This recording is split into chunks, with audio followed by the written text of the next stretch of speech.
Assalamualaikum warahmatullahi wabarakatuh. Nama saya Nandu Rahmat Prasetyo. Di sini saya akan mempresentasikan UAS rekayasa perangkat lunak saya yang berjudul Sistem Informasi Toko Komuter atau Sitkom. Latar belakang saya membuat ini adalah pada saat ini kemajuan internet membawa dampak yang besar dalam perkembangan ekonomi, khususnya dalam bidang pemasaran. Perkembangan teknologi semakin maju setiap harinya dengan metode dan tahapan yang muncul dari berbagai bidang, dan dengan majunya dunia internet salah satunya e-commerce atau penjualan online. Kedua, e-commerce atau penjualan online merupakan sebuah aplikasi penjualan dan bisnis antara perusahaan dan konsumen, di mana konsumen dan perusahaan melakukan pertukaran barang dalam skala luas, melakukan suatu transaksi secara online, dan penjualan pengiriman barang melalui transportasi sampai ke tangan konsumen, serta membangun hubungan yang saling menguntungkan antara pembeli dan penjual. Ketika online shop berbasis website pada toko komputer dirancang berdasarkan kebutuhan sistem berbasis web untuk dijadikan proyek akhir. Usulan dalam penulisan penelitian ini dengan judul Pembuatan Aplikasi Penjualan Berbasis Website untuk Memaksimalkan Penjualan Barang. Definisi masalah. Rumusan masalah. Data yang digunakan untuk membuat aplikasi ini diambil dari toko komputer berisi data penjualan. Aplikasi dibangun menggunakan sistem berbasis web dengan metode waterfall. 3. Merancang dengan menggunakan PHP sebagai bahasa pemrograman dan MySQL sebagai database-nya.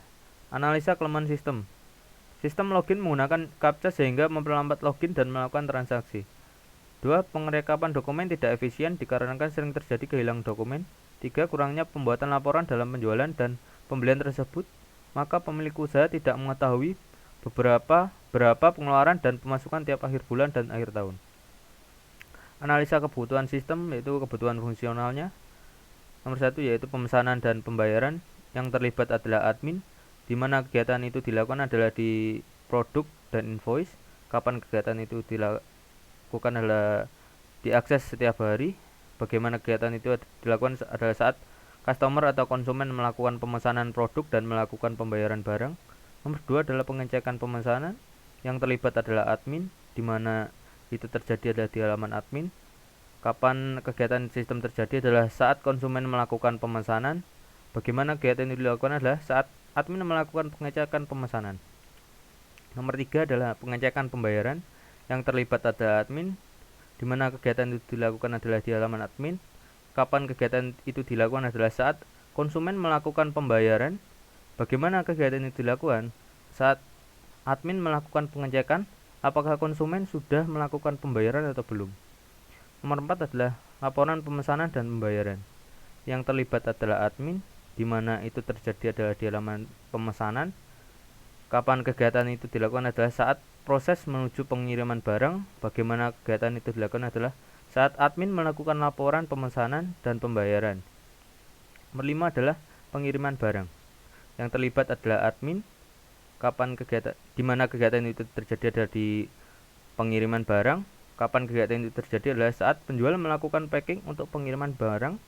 Bagaimana kegiatan itu dilakukan adalah saat penjual melakukan packing dan mengantar paket barang ke kurir yang dipilih oleh konsumen.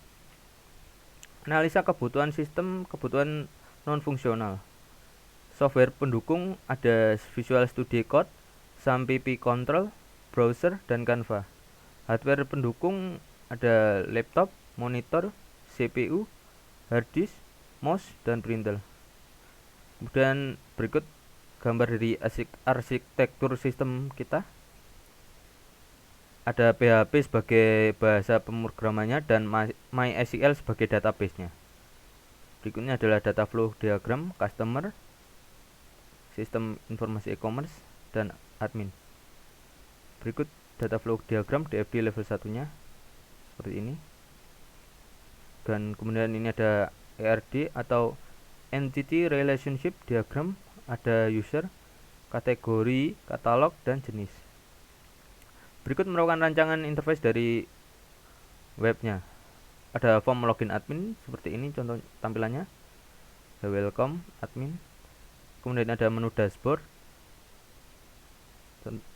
seperti ini. Ada halaman halaman utama, mempunyai beberapa navbar. Kemudian ada tampilan menu pesan seperti ini, order via WhatsApp. Kemudian tampil detail produk. Dan kemudian saya akan menjawab pertanyaan dari dosen Bu Intan, yaitu uraikan pendapat dan pemahaman Anda tentang mata kuliah rekayasa perangkat lunak, misalkan penerapannya terhadap masalah di sekitar Anda saat ini. Jelaskan sesuai pendapat dan pemahaman Anda.